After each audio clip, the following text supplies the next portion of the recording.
Hello and welcome to Grumpworks. Today I will be showing you a fun and interesting mod for the Kerbal Space program. This mod is called RemoteTech 2, and the main point of it is adding realistic communication networks to your space flights. Now, RemoteTech 2 changes the game in two ways. First of all, it requires you to constantly maintain a connection between your spacecraft and the mission control, and it does so through the use of various antennas. So in front of me, as you can see, we have several antennas that this mod introduces. They are available under the Science tab in your vehicle assembly building. So let me show you now what are the specifics and how does this affect your gameplay.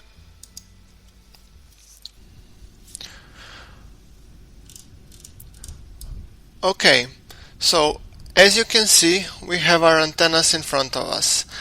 The main point, in order to maintain a connection between your craft and the mission control, is to use various of these antennas while you're performing your space flights and going to other planets and so.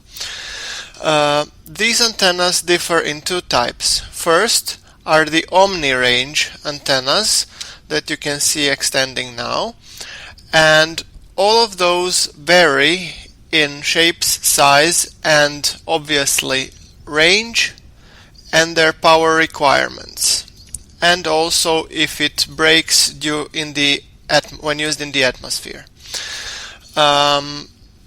Those three that you can see that are animated, that extend and deploy, will break if you use them while your craft is in the atmosphere during ascent or re-entry.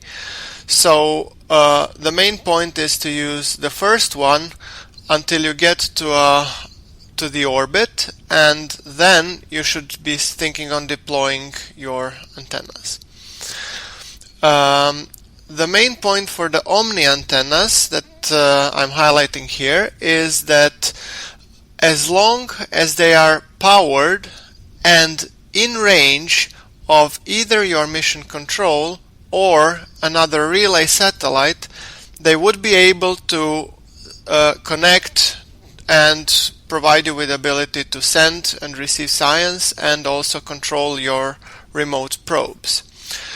Now, the second type of the antennas is the directional, and those are the ones that you can see deployed now.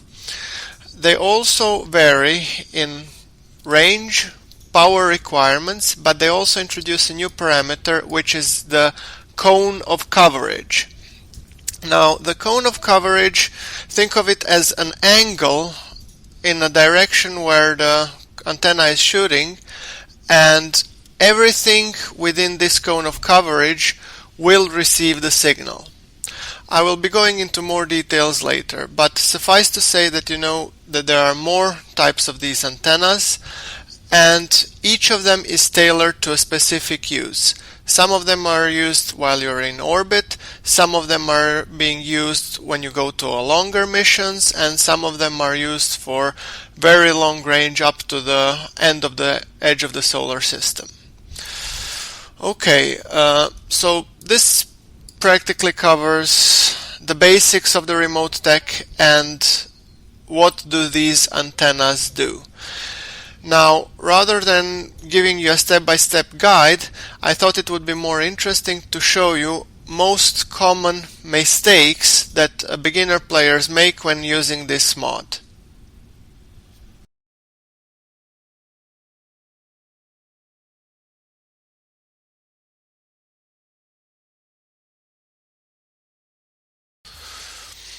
Okay, so in front of us you can see a very basic probe craft. It contains of the probe core and the simple booster.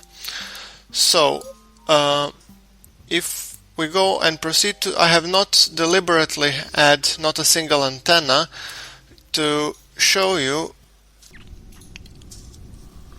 that the probe core has still the connection to the Kerbal Space Center while on the launch pad.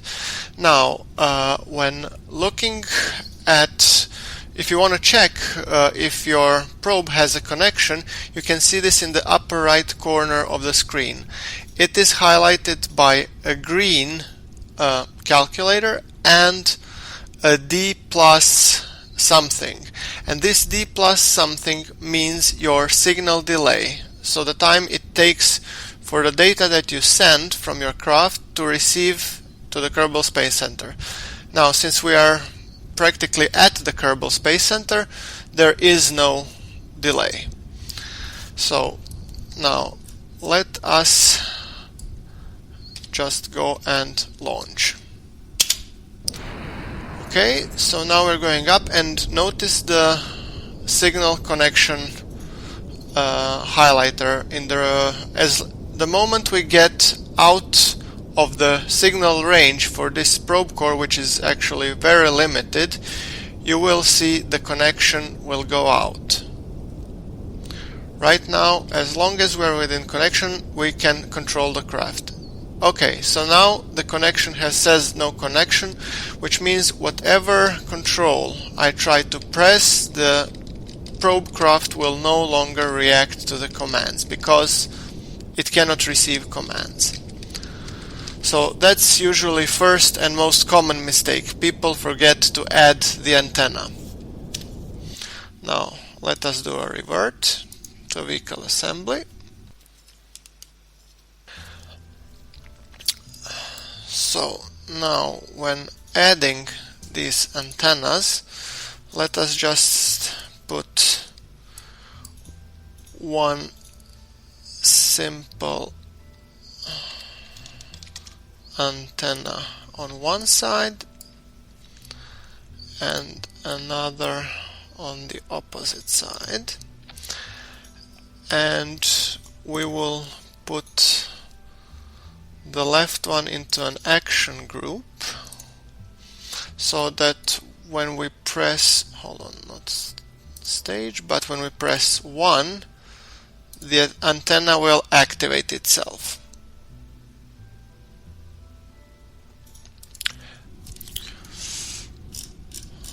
Okay, so same procedure as last time. We start the launch, and as you see, we maintain a connection. Now, if we try to extend the antenna, it will break, because this is the type of antenna that breaks in the atmosphere. You will notice the second antenna, which I have not yet deployed, is still standing. Now, given that I play with ferroaerospace research, that antenna will too snap if subjected to a high dynamic pressure. Now, if you observe the flight status, let's see if we manage to push it to the breaking point.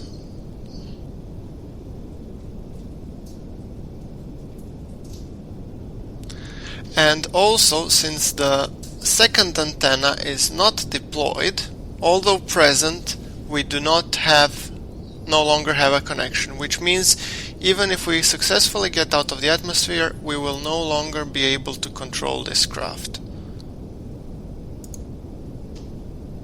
So, see, if we try to press, no connection to send command on. So basically this craft is a dead stick.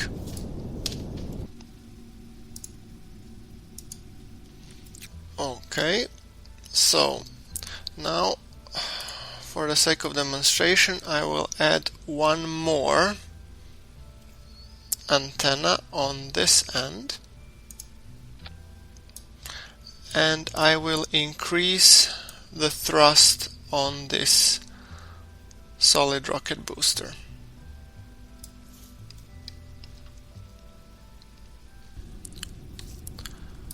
Okay, so the second reason why your antenna would snap in the atmosphere is due to the high dynamic pressure. Now observe, as our speed rises, our aerodynamic failure has occurred due to the high dynamic pressure, and both of our antennas have snapped. As you can see, the reflectron has not snapped, but since I'm using deadly reentry, obviously it crashed.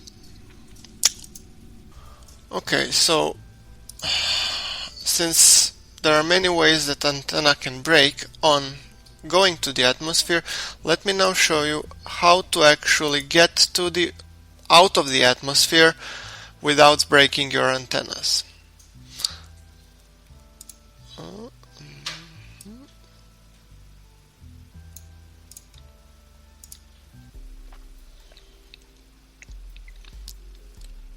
Now this rocket uses liquid fuel, and this one will enable us to regulate the thrust to avoid causing high dynamic pressure, which results in snapping the antenna.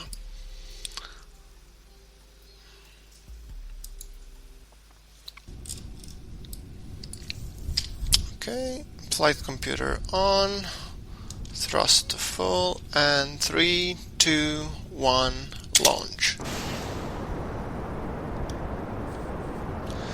Now, since our speed is rising quickly, you want to put down thrust so that you maintain surface around between 200 and 300 meters per second. It's not a big deal as long as the FAR doesn't reports nominal, there should be no problems. Also, since we are using this antenna, reflectron, DP10, the connection will remain stable until we get roughly out of the atmosphere, at which point we will then deploy our main communication dish.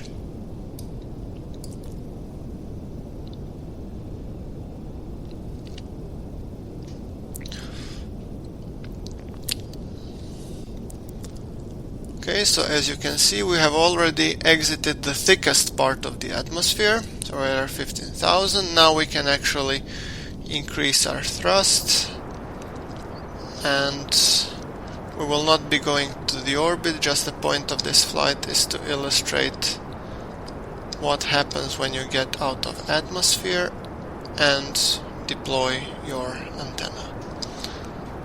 So as you see, our apoapsis has climbed significantly, and we will definitely be going out of the atmosphere.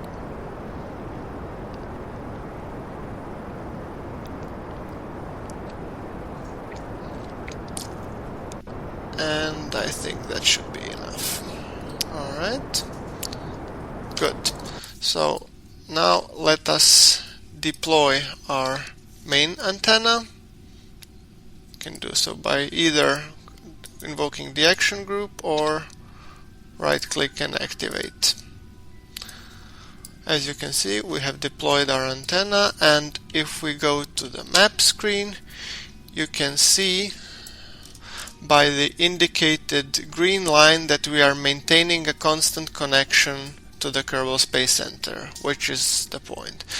Note one thing: our electric charge is dropping due to the fact that we don't have separate batteries or solar panels to replenish the electric charge, and the fact that antenna is using or consuming the electric charge. Now, in normal flight, if you engage the motors, again, the booster, it will replenish the electric charge depending on the motor being used. Now, as you can see, as we are going up, our signal delay rises, but it is still very, very small and practically insignificant. Now, if we put a little bit of time acceleration, I'll show you what happens when you run out of battery power. Observe the connection indicator in the top left corner. Okay, we have run out of power, and if we try to move our aircraft in any way and even add thrust to try and recharge, nothing will happen. And this is also one of the common reasons why new players fail at using RemoteTech. So you have to make sure that you both have antenna, that antenna is deployed, that it has sufficient electric charge, so batteries, and that it has sufficient solar panels so that it is being constantly recharged. So let us now revert to a craft that will be going stable into orbit. So if we take now the orbiter craft,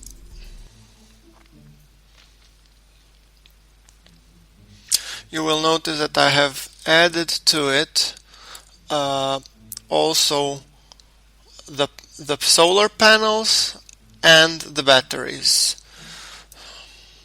You have to also take into account that different antennas consume different amount of the electric charge based on their range and ability to basically connect from further apart. So I have also added two different antennas to show you the difference between omni range and a directional antenna. So let us go and launch this one. Right, flight computer on, and 3, 2, 1, launch.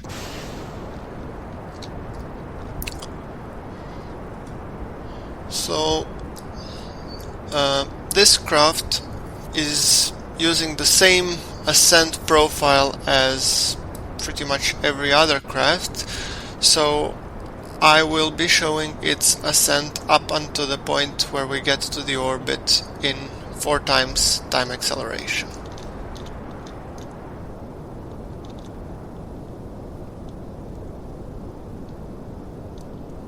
And it wobbles too.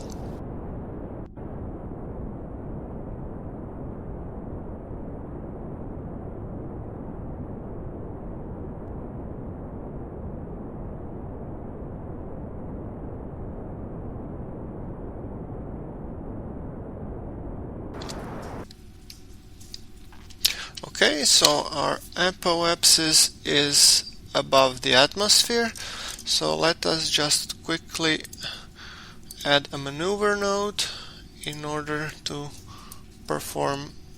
be able to perform the circularization. So an orbit of roughly 100 by 100 kilometers roughly. And make sure that we deploy our antenna.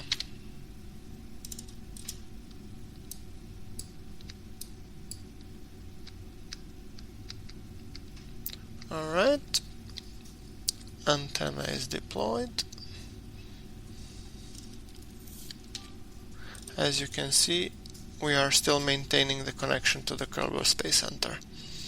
Now, when we go behind the horizon, this connection will break, so you really want to make sure you circularize your atmosphere, circularize your orbit before that.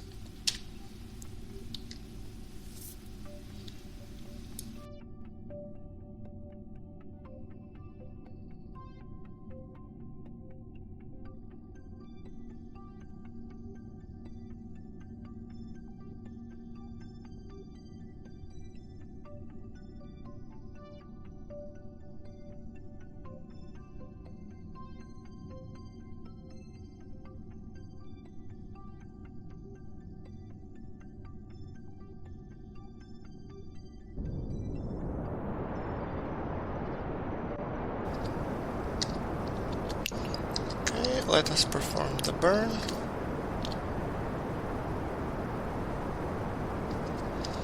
This craft should be more than capable of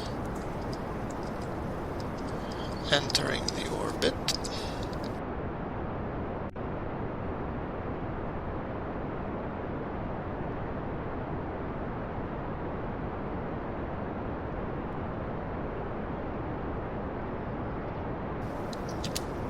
Okay, 82 but 149. Not ideal, but it will do the trick. Now,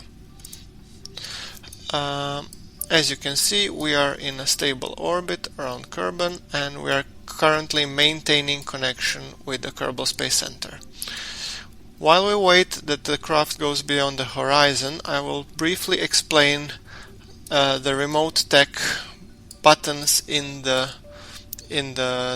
bottom view. So the buttons are located in the bottom right corner of your screen. The first one will show you if you have any active connections. As you can see, it highlights green. The second one will show you all of the possible connections, which I will better illustrate in another say where I have more potential points. The third one will show you if you have connections on omni ranges or directional antennas or both. And the fourth one will list you your other antennas that you have at the moment and if they use any target. So, and here is what I wanted to show you regarding the other antennas. Now, if we look at our satellite dish, the main point for the dishes is you have to point them.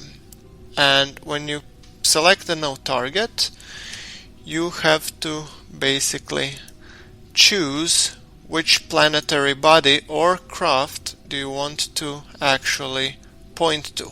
Let's, for the sake of the demo, point this one to the moon and activate. As you can see, now this antenna is deployed and it's slowly draining our electric charge. Now, in the map view, if you look on the second icon, this icon will display this antenna's cone of coverage, and that's what we were talking about at the beginning. So this is an angle, and as long as there's another craft around the moon covering this angle, it will be able to maintain a connection with the probe that we have just launched. Now, note that if we put a different antenna than we used initially, so if I deactivate this one, I wouldn't be able to, because basically we have gone beyond the horizon of Kerbal, so we won't be able to do anything until we come back from the orbit. So let us do a little bit of time acceleration and just basically pray that our electric charge doesn't go out, which it did.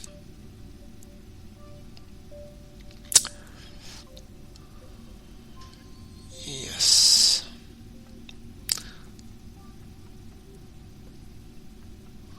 Now let's see if we will be able to get at least a little bit of temporary connection. Yeah, now connection will be going on and off, and let us quickly deactivate the antenna, and you will see our electric charge begin to rise slowly. So what saved us in this case is, despite the batteries, we had solar panels which were able to provide a little bit of electricity sufficient for us to get maybe a fraction of a second connection that helped us disable the original antenna. So let's just get a little bit of electric charge, and then let me show you a second antenna, the bigger one, and what you will notice from it, we will also point it to the moon and activate. As you can see, this one is much bigger, has better range, and as you can see, its cone of coverage is so small that from looking from here you would only be able to highlight one tiny speck on the moon. So despite this one being stronger, it doesn't have as wide area of coverage. So you really want to specialize and ensure that you're using right antenna for the right purpose. So let us go now and disable that one, deactivate.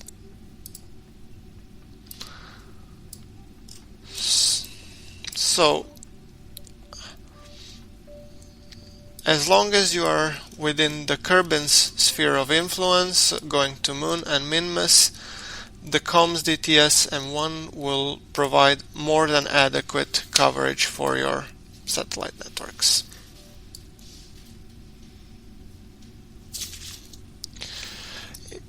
In the next example, I will show you what happens and when you have enough relay satellites and how to what is the workaround when you don't have direct line of sight to the Kerbal Space Center as we have here.